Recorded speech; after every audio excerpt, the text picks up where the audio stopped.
Hello दोस्तों in the unit on conservation and protection of forest wildlife and biodiversity एक one of the most important cases and landmark cases TN. Godavarman Thirumulpad versus Union of India discuss करते हैं। ये 1998 का case है और दोस्तों ये it is also famous by the name of forest case या नीलाम्बर टीक केस। बहुत it's one of the most important landmark cases in the environmental jurisprudence.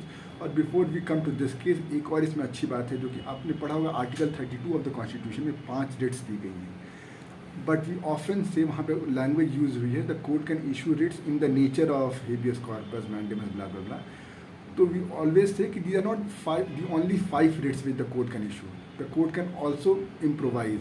तो इसमें कोर्ट ने कंटिन्यूस मैंडेमस इशू किया था, मतलब वी आर डायरेक्टिंग कि आप ये करो, लेकिन हम बार बार इसका आपसे स्टेटस रिपोर्ट लेते रहेंगे कि आपने कितना किया है। और एक केस की बहुत हियरिंग हुई है, लास्ट टाइम 2017-18 में भी यहाँ तक चल रहा है, अभी the case is still on. तो दोस्तों now coming to this case, तो इसमें कुछ फॉरेस्ट डिग्रेडेशन और कुछ सॉ मिल्स वगैरह सेट हो गई थी, नॉन फॉरेस्ट यूज में कन्वर्ट हो गया था और विदाउट फॉलोइंग ड्यू प्रोसीजर। तो उस पर एक केस था। तो कोर्ट ने इसमें कोर्ट टू का स्टॉक ऑफ एवरीथिंग कि कैसी चीज़ें हो रही हैं and court granted an injunction. Court said कि कोई ये सब कोई felling of trees for non forest purpose, for saw mills या फॉर टिम्बर, ये सब नहीं होंगे। Court in fact put a restriction on the transport of cut timber also. In fact north eastern state से तो मना ही कर दे उस समय के लिए। And then the court said कि सारी स्टेट अपनी एक कमेटी बनाएगी और हमें रिपोर्ट सुप्रीम कोर्ट को रिपोर्ट करेगी। तो दोस्तों इस केस से supreme court started playing a more direct role in the conservation of forest.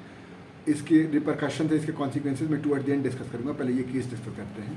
तो इस केस में दोस्तों उसके बाद कोर्ट ने ये कहा, जो लैंड जिसके लिए केस फेमस है, कि कोर्ट से कि फॉरेस्ट की हम सिर्फ टेक्निकल डेफिनेशन नहीं लेंगे, जो इंडियन फॉरेस्ट एक्ट में डिफाइन किया वो नहीं लेंगे। इंडियन फॉरेस्ट एक्ट में क्या डिफाइन किया है, उसमें कहा गया है कि फॉरेस्ट लैंड वो है जो कि नोटिफाइड है बाय गवर्नमेंट एज फॉरेस्ट। तो even a desert can be notified by government as forest, तो उसको फॉरेस्ट लैंड ही माना जाएगा।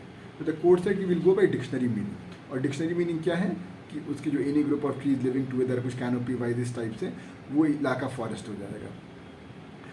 अब नाउ कोर्ट सेज कि वेदर इट इज डेजिग्नेटेड और not, it will be considered a forest. इससे और देन कोर्ट सेज कि फॉरेस्ट लैंड ऐसे लैंड होंगे कि जहाँ पे ऐसे फॉरेस्ट है, वे इररिस्पेक्टिव कि वो गवर्नमेंट ने डेजिग्नेट किया है नहीं किया है। तो इससे अब हुआ ये, और फॉरेस्ट कंजर्वेशन एक्ट हमने ऑलरेडी पढ़ा था कि फॉरेस्ट कंजर्वेशन एक्ट में ये लिखा हुआ है कि whenever there is a conversion of land from forest to non forest use, आपको सेंट्रल गवर्नमेंट से परमिशन लेनी पड़ती है।